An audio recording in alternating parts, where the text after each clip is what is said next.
clasper is basically an extension of the pelvic fins. Females just have the pelvic fins, they don't have claspers.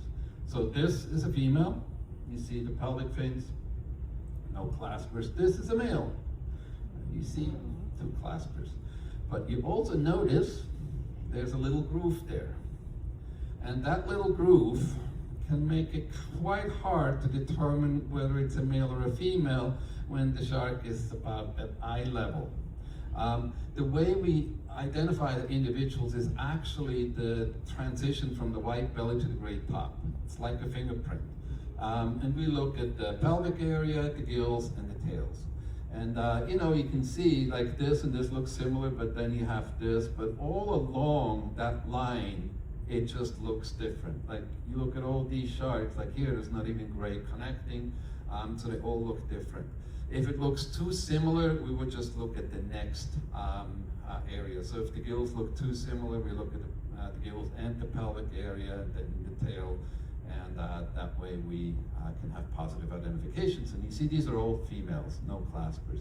Here, these are all males. But like here, it can be hard to tell. We actually had one shark named Joker. Well, he was in our database as a female for 2 years. Then we realized it's a dude.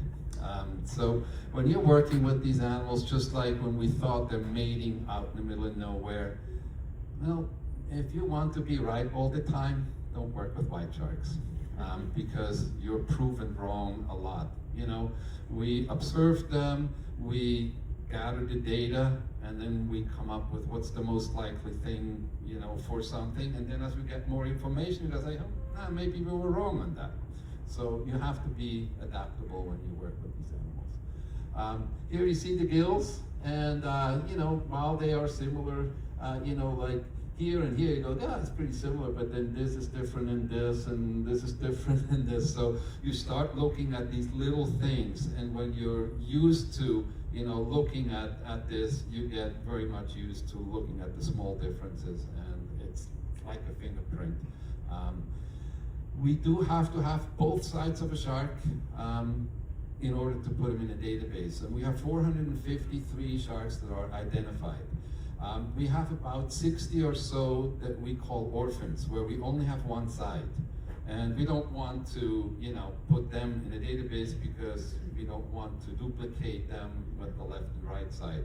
And every time we get a new shark that we haven't identified, we always compare it to all the orphans to see if that shark has been around before.